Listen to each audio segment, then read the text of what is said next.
Come on in and find a seat. For those of you filing in, please feel free to sit anywhere.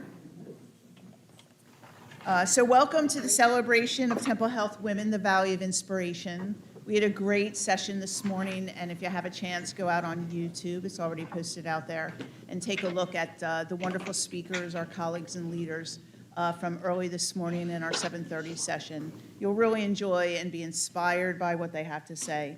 My name is Allison Saccomandi. I'm the Vice President of Leadership and Organizational Development here at the Health System, and it's my honor to be here as your MC and guide for this afternoon session. As a reminder, this event is dedicated to the memory of Temple University's President Joanne Epps, who we tragically lost a few weeks ago. She was a fearless female leader and advocate for Temple University. And this event is also in recognition of Dean Goldberg's one-year anniversary in her position as the first female dean of the Lewis Katz School of Medicine, and most importantly, in celebration of the women of Temple Health. Serena Williams once said that every woman's success should be an inspiration to another, and we hope that's our goal as a team. We hope that that's what we accomplished today, so that you can hear the words and the stories of our coworkers and our leaders and to be inspired, to cheer each other on, to lift each other up, to mentor, to guide. And to kick us off this morning, someone who really needs no introduction, a woman of strong determination, passion, a truth teller, someone who reflects on leadership every day. I know because she talks to me about it every day. She wants to know how to connect with others, how to inspire, how to promote, how to have others work together as a team. A person who thinks beyond her own individual success and to the success of the organization, and I know this to be true, to the impact of the Temple Health community, and to our shared Temple Health legacy. Ladies, gentlemen, and all members of our community, please welcome Dr. Amy Goldberg, the Marjorie Joy Katz Dean of the Lewis Katz School of Medicine.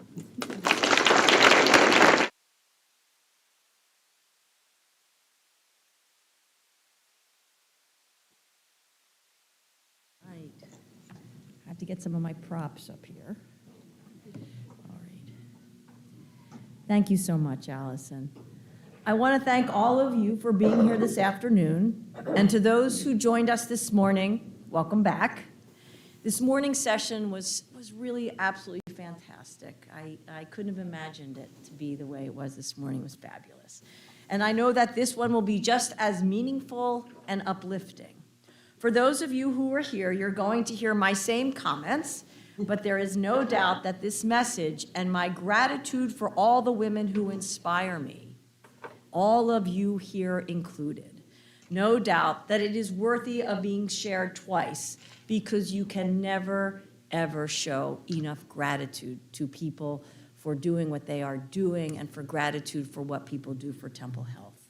So thank you to our speakers, Deb Cancilla, who joined us this morning, and Jane Scacchetti, our trustee of Temple University, who is here with us now. Jane has been a great supporter and inspiration to me over the years, alongside her tireless support for Temple. Jane, I don't think I could ever find the words to really thank you for all of the support, honestly, that you have showed me personally. Thank you, thank you. Our storytellers, Dr. Dorian Colmer Butler, Assistant Professor and Director of the University Laboratory Resources at the Katz School of Medicine, and Dr. Natasha Vedegay, a Senior Fellow in the section of Cardiology. They joined us this morning. This afternoon, we are happy that Glenda Montrose, a supervisor with Temple University Hospital Food Service, is here with us now to share her story. My heartfelt thanks to all of them. And Glenda, we are so happy that you are here with us today. So really grateful, and thank you. I also, again, want to thank the team that made this vision a reality. Allison Saccomandi and her team made this vision a true reality for us. Thank you so much. Jen Huth in events for institutional advancement. Jane, I didn't mean, Jen, did I butcher your name? I hope not. Okay. Thank you so much. And others across the school's leadership, advancement, and Marcom teams. This was truly a collaborative effort with a critically important purpose. We are here to recognize, celebrate, and appreciate the strength, the power, the commitment, the dedication, and the impact of all the women across this amazing institution and in our lives. I have been at Temple for 30 years. 30 years, I can hardly believe that. I have seen a lot, and I'm lucky to know so many of our incredible colleagues, because that's what 30 years as a trauma surgeon gets you. In my role as dean, it has been a privilege to get to know even more of you. I always talk about my love for Temple and my deep pride in the work that happens here. And I appreciate every person who shows up for our students, our patients, our mission, every single day. What we all have built and the difference we make is remarkable. But today is about the women. At every level within this organization, at every stage of my career, I have been humbled and inspired by the women around me. And now, in this chapter of my Temple story, I am the first woman dean of the Lewis Katz School of Medicine. And our first woman dean is the inaugural dean to hold the title that honors a friend to our school and generous philanthropist in her own right, Marjorie Joy Katz. It has been said to know Marjorie was to know someone genuinely motivated by love. She was dedicated to making the lives of children and families in her community brighter and better. That is incredible, and I am so honored and grateful to be a part of this history and this legacy. When I reflect on how I got here and how I was able to get here, it is all thanks to the women who came before me, the ones who pushed the boundaries of what was acceptable. They changed the rules, and doing it asked an awful lot of them. It required sacrifice. I think of women like my own mother, an elementary school teacher who had to drop me off on her way to work an hour and a half before my school began so she could make it to her own school on time. I hated it. And I know it was hard for her and hard on her. But I understand that she was doing what she had to do. She was changing the rules. And because of her and what she took on, I could be anything I wanted to be. That's how she made me feel. And my mom, she was a 70s left-wing liberal. She raised me that way. She taught me about Gloria Steinem. You can Google these people. She taught me about Gloria Steinem, Bella Abzug, Shirley Chisholm, the Trailblazers, the women paving a new road. But her piece of that, what she did every day, meant just as much to me. At one point in my career, I was receiving an award, and they asked me to name only one woman who influenced me. I couldn't. I want to share with you what I said instead nearly 20 years ago. I said, I admire all the unnamed women in the late 1960s and 1970s that went out into the workplace like pioneers conquering the West. Whether it was to help finance a single-parent home, add to a needed second salary, or to pursue careers and advance their intellect. Without these women, my entry into medical school and academic medicine would have been far more difficult and nearly impossible for me to stand here tonight.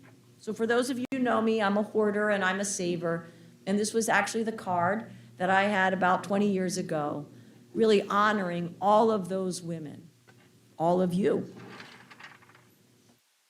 And that determination, that commitment, has not wavered in the generations that have followed.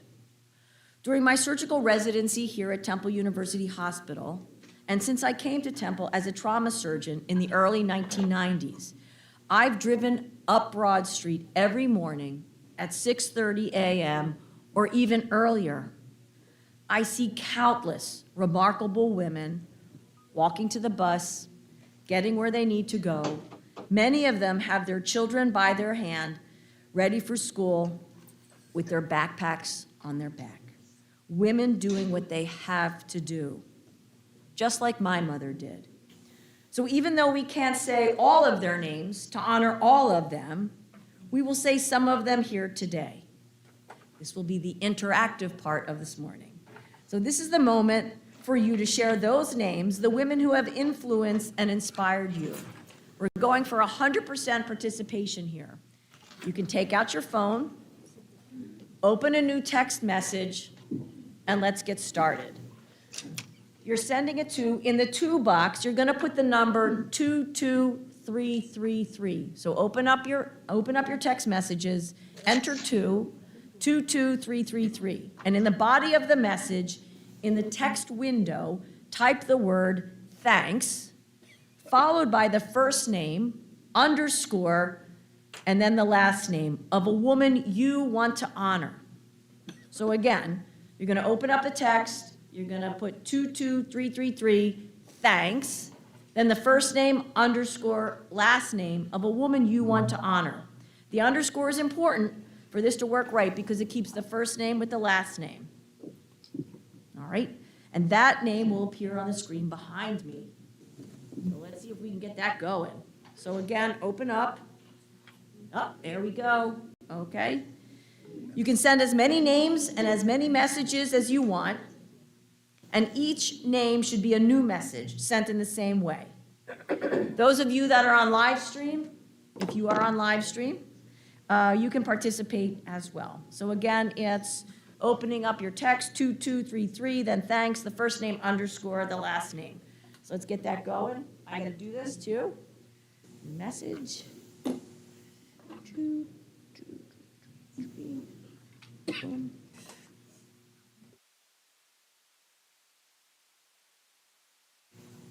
You can do it as many times as you want. All right. So let's take a look.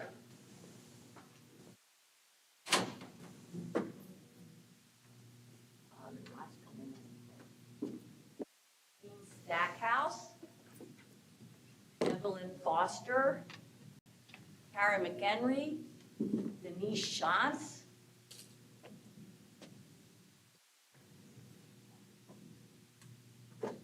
very good. Gloria Cathay,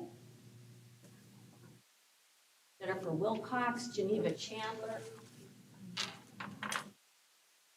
Incredibly awe-inspiring to see the people that have helped us along our way and along our journey. We owe them so much. So you see, it is not just the women at the quote-unquote top, the executives, the women whose names make the headlines and give the quotes. Their work and accomplishments are clearly important and inspiring and well worthy of praise and celebration. But when I think about this, I think about the values and worldview of Marjorie Joy Katz. She centered individual acts of kindness, support, and generosity, the meaningful personal interactions that made the world a better place, and the things that you do when no one is watching, because they make a difference. She was so right. It is critical that we recognize that. And what I've seen over and over again in my 30 years here, and what I focus my celebration around today, is how much we owe to the women who aren't necessarily in the spotlight, and how deeply inspiring they are. The women in environmental services and food services, in the labs, in the blood bank, our women nurses, the women at our Katz School of Medicine St. Luke's campus and across our hospital campuses, Jeans, Episcopal, Northeastern, Chestnut Hill, the women at Fox Chase Cancer Center, in our offices in Center City, Elkins Park, Fort Washington, and Oaks, at Temple Women and Families, our staff who provide administrative and operations support, run meetings, and build events like today. The planners, the doers, the women who get it done. Without them, We don't have a school. We don't have a hospital. Without them, we, Temple, could not treat patients, and we could not save the lives that we save every day. We could not make the research discoveries that will illuminate future cures, and we could not educate the amazing students who will become change makers in healthcare. We could do none of this. We could not have a mission without the women who do what they have to do and keep it going. And they don't just keep it going, they make Temple great. And that's why we are here. It is imperative that we are intentional about acknowledging what the women across this organization do. Call it out, recognize what it is, and celebrate it. Celebrate each other. Collectively, look at all our women colleagues and take the time to say out loud how much stronger Temple is for all the people and patients it supports, and because of you. And we also need this moment to publicly celebrate ourselves, what each of us as an individual brings every single day to our time here and to our time and our lives outside of Temple that pushes the world forward and makes it better. Your accomplishments, great or small, however you view them, have impact. Impact that reaches far beyond one person. I appreciate this insight from Adam Grant. He said, "Savoring success doesn't breed complacency. It fuels motivation. Marking milestones reveals progress and energizes effort. Current momentum raises future potential. Failing to celebrate accomplishments is a missed opportunity to honor time spent and distance traveled. We will not miss this opportunity. Thank you for your time spent and your distance traveled. And remember that time and distance is building the path for the women coming behind you." We had planned this event before the sudden loss of President Epps, but as Allison shared, we felt it only right to dedicate this inaugural celebration to her. This is what she was all about. We've shared a quote from her. You'll see it on the posters outside and on your bookmarks that I hope speaks to you as it does to me. She said, "If we want to be sure that our time here has meant something, we must ensure that we have handed off to those coming behind us a commitment and a passion to work for the best world possible. I know that each of you live by that standard every day. You surely all inspire me. Thank you so very much, and thank you for coming today."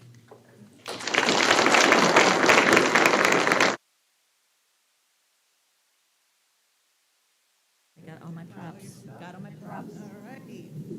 Thank you so much for your kind words, Dr. Goldberg. For working women, the balance between your career and your children and daycare is always a challenge. One day, my son came home. He's 30 now, but he told me that his favorite teacher was leaving. She had just had a baby, and so she had decided to stay home with the baby because she didn't want to put her daughter into daycare. My son looked at me across the dinner table earnestly and said, "I told her it's fine for her new baby to go to daycare. Just look at me. I turned out okay." And I just, we always have that guilt, but you know what? Our kids know what we're sacrificing for them. And I think that some of Amy's words spoke to that today. So it's my pleasure now to introduce our speaker this afternoon, our keynote speaker. A trailblazer in the accounting industry, our speaker started her career at Leventhal and Horwath, where she made history as the first woman tax partner at an international firm in Philadelphia. Her knowledge of family business consulting and wealth issues paved the way for Jane to co-found Drucker and Scacchetti, where she led the firm as CEO and eventually took over the role as firm ambassador and chief storyteller prior to the merger with Armanino. Jane is an active part of our community, and she serves on many civic and community boards, including that of Temple University and Temple University Health System. In addition, she serves on the Philadelphia Foundation, the Philadelphia Center City District Foundation, the Women's Nonprofit Leadership Initiative, and in the past has served on the boards of both Salus University and the University of the Arts. Ladies and gentlemen, all members of our community, please welcome to the stage our keynote speaker, Jane Scicchetti.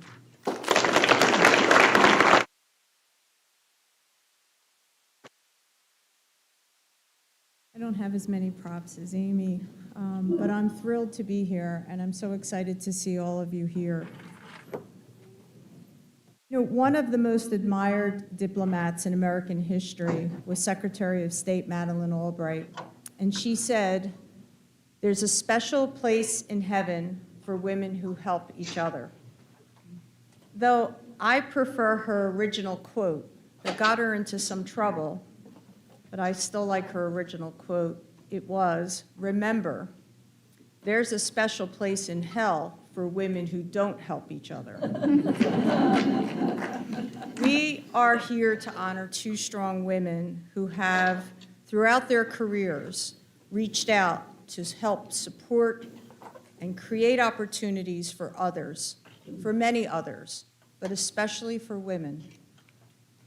The first, unfortunately, secured her reward far, far too early. President Joanne Epps. Joanne's passing is a tremendous loss to our village, but her empathy and compassion for womankind lives on in each of us. And I'm not sure which came first, that Amy Goldberg was heaven sent to Temple Health, or Temple Health was heaven sent to Amy. And I think, Amy, we both started our career basically at Temple at the same time, but then I realized I was a student here many, many years earlier. But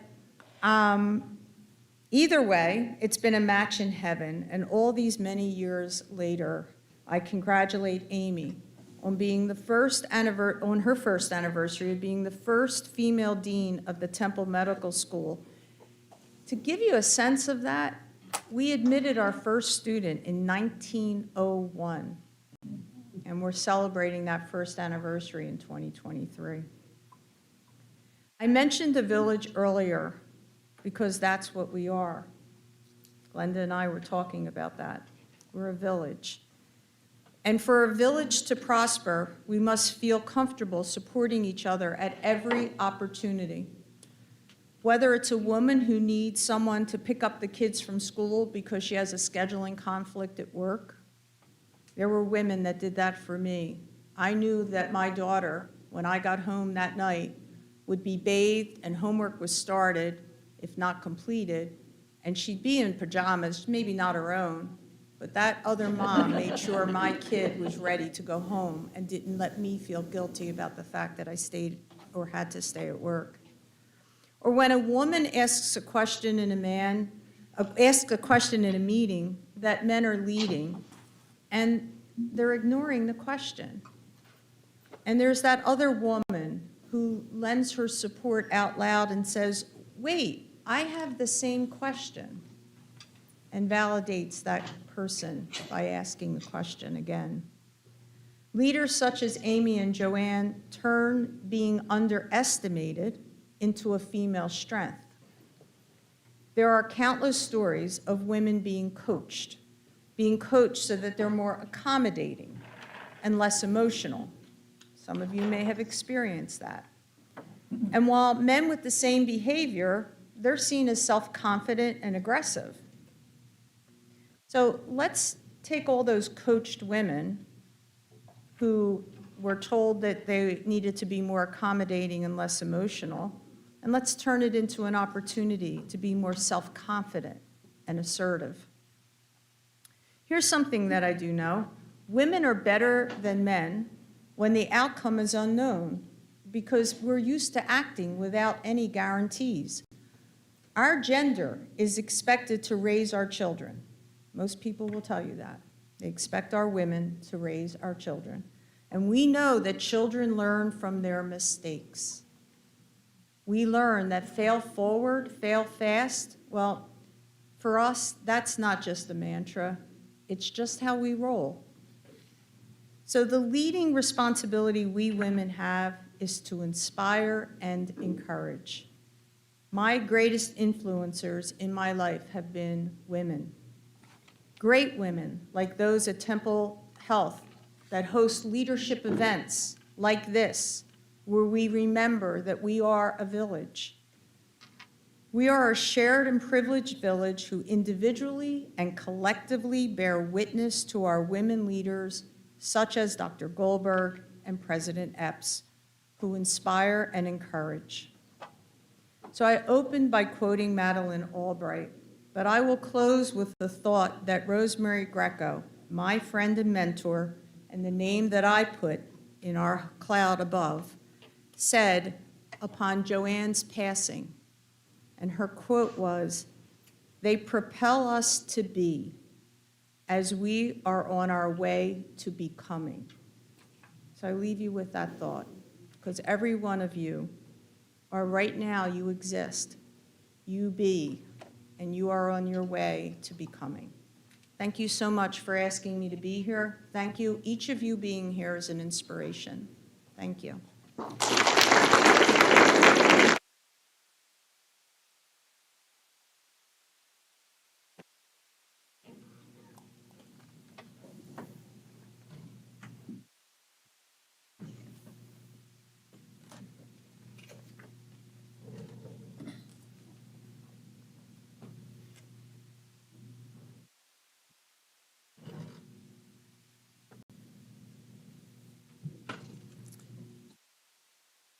Thank you, Jane, for your inspiring words of wisdom. So today would not be complete if we didn't take a few minutes to invite onto this stage our broader community, those who work tirelessly to deliver the mission and vision of Temple Health. When we were putting this program together, I called Joe Molesky, who actually he knows everyone, right? So he oversees our hospital and nutrition services, and I asked Joe, do you have any women on your team who inspire you? And without so much of a second of hesitation, he said the name Glenda Montrose. Glenda, as you will see in a few minutes, is a humble, quiet, and assured frontline leader, delivering on the mission and vision of Temple Health through her role as a supervisor on Joe's team. As we were preparing for this session last week, besides, she was asking me, what have you gotten me into? She stopped me before we parted ways on the street outside of this building. She asked me if she was right for this session. Was she really viewed as someone who was a woman in healthcare? To which I replied that we all have our role to play in the delivery of care. And in fact, she is a perfect fit for one of our final stories this afternoon. After all, as we all know, to our patients, to our employees, and to our community, food is medicine. Ladies and gentlemen, and all members of our community, please welcome Glenda Montrose to the stage.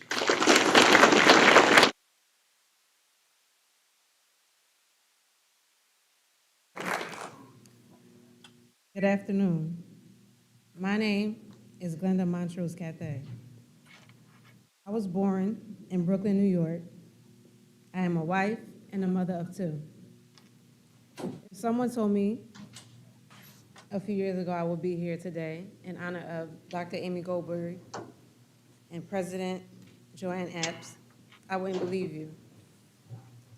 I applied to Temple University Hospital 3 years ago, and within a month, I was interviewed and became employed as a food service attendant.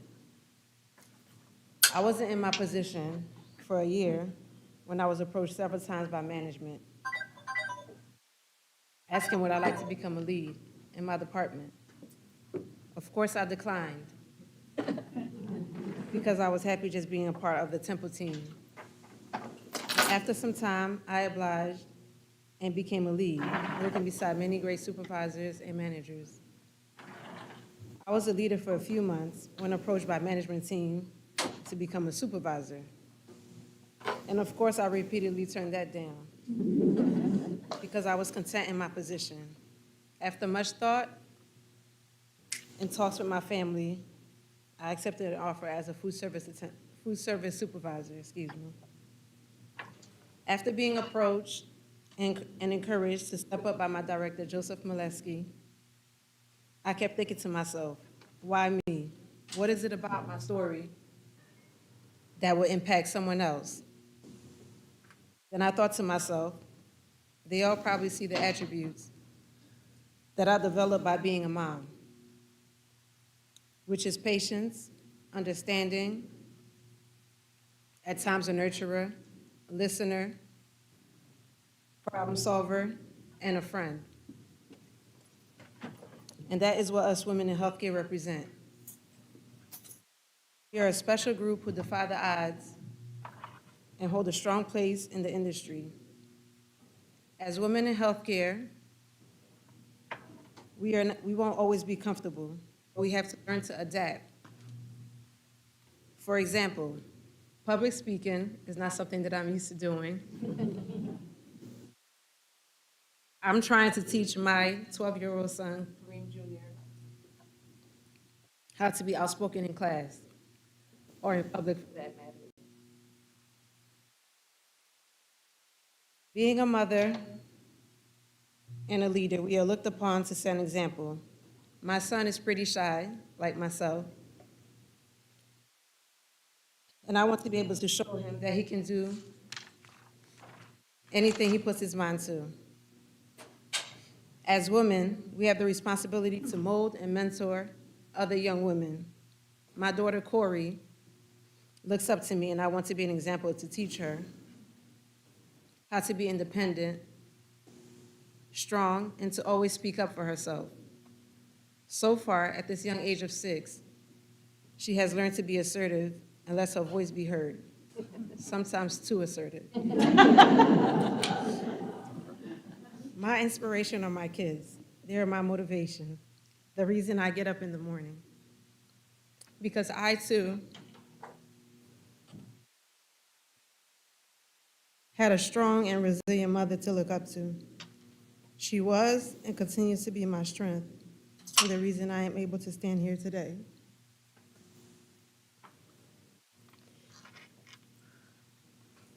I end my story with a quote from Michelle Obama. When you've worked hard and done well and walked through that doorway of opportunity, you do not slam it shut behind you. You reach back and you give other folks the same chances that helped you succeed. To Dr. Amy Goldberg, thank you for reaching back and giving us women in healthcare a chance. You've been a trailblazer and continue to pave the way for women like myself. Thank you.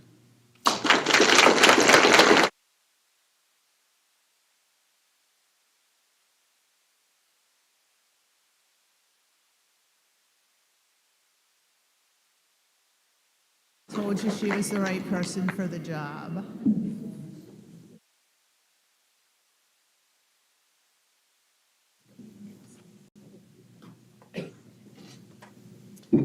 So, in closing our program today, Dr. Goldberg, you're going to close for us. Are you ready for that?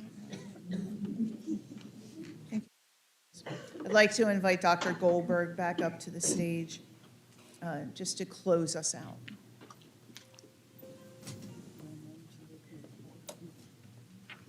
Glenda's too hard to follow.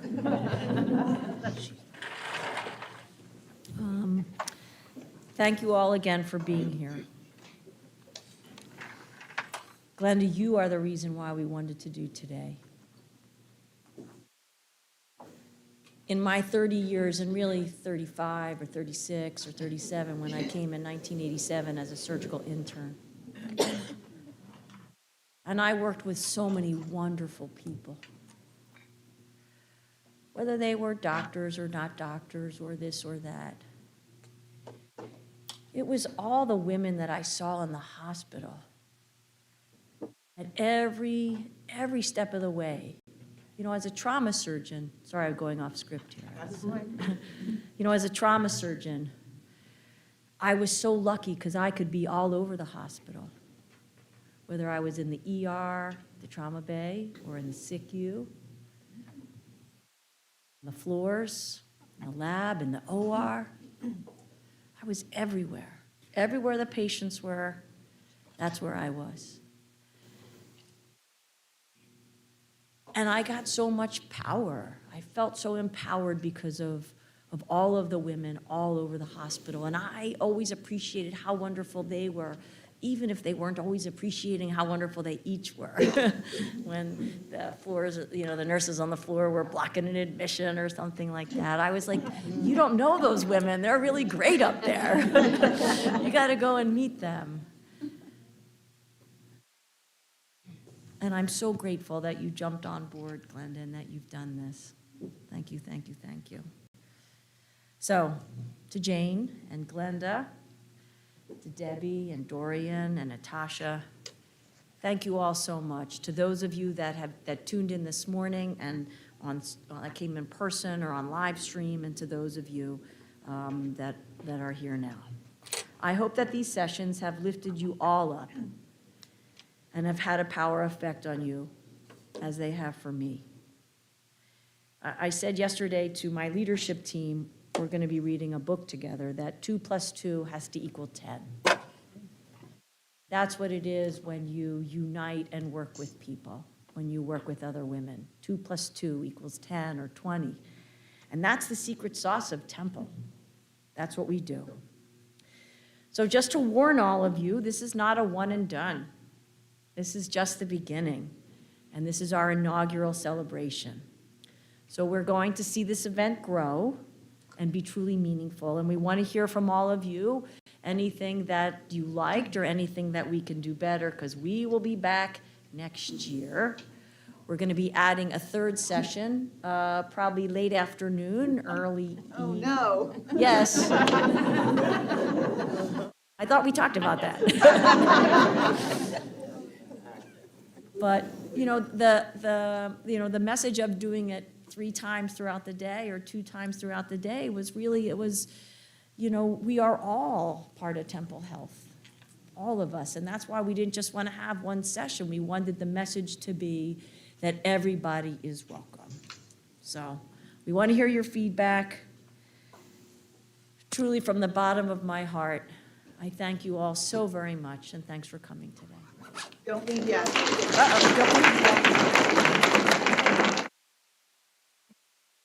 Yeah, you know what it's like when you're up early, driving up 95, you got to get off for some type of detour. You don't know where you're going in the Northeast, because I'm from Delaware. Dr. Goldberg texts you, can I call you? So of course, you got to take the call and drive. And she's like, I have an idea. And so out of that conversation, this great event today was really born. And so we're so thankful for everyone who came out today to really listen to our speakers. But before you go, we have one more thing that we would like to share. Today has been very special for our Temple community and Dr. Goldberg. And she was emphatic that we take the time to celebrate all Temple Health women, all of them. She wanted to not have the spotlight on her. In fact, it's been incredible to celebrate everybody and all women who've been inspirations in our lives. And that's what she envisioned. However, this month, we have to be cognizant of the fact that we're celebrating the 1-year anniversary of our first woman dean in the history of the Lewis Katz School of Medicine. So to mark this incredible accomplishment and to thank our visionary leader, Dr. Goldberg, for this day, for inspiring all of us. Wasn't part of the plan. I know, for all of you and what you've done for Temple. I'm getting nervous, can you tell? We'd like to celebrate you. And as it turns out, you can't be mad at us for doing this because, as you noted earlier, from Adam Grant, failing to celebrate accomplishments is a missed opportunity to honor time spent and distance traveled. So we have to honor you. So everyone, please turn your attention to the screen. Let's take a look back at Dr. Goldberg's first year as dean.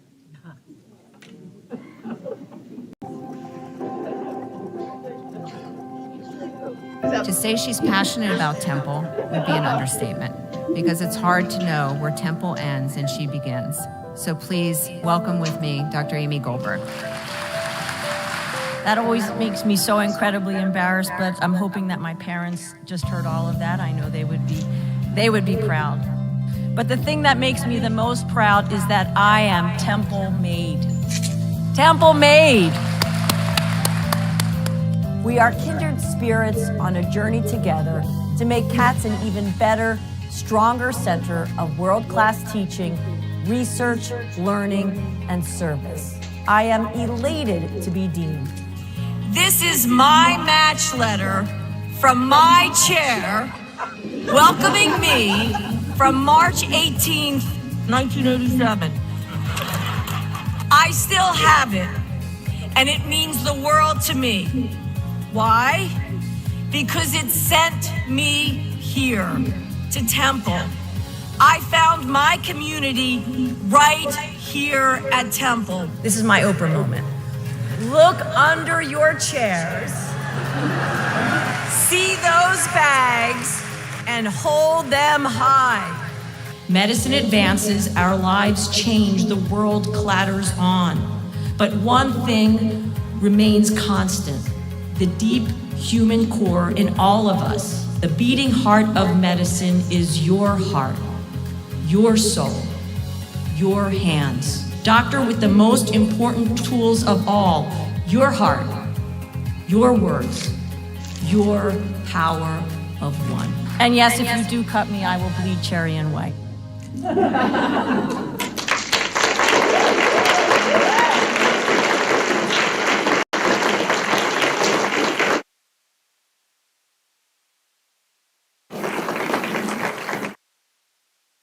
So much to Dr. Goldberg and to the team, both on the health side and the university side, for helping to pull this great event together. Join us in the lobby for some lunch and some networking, and we'll see you again next year.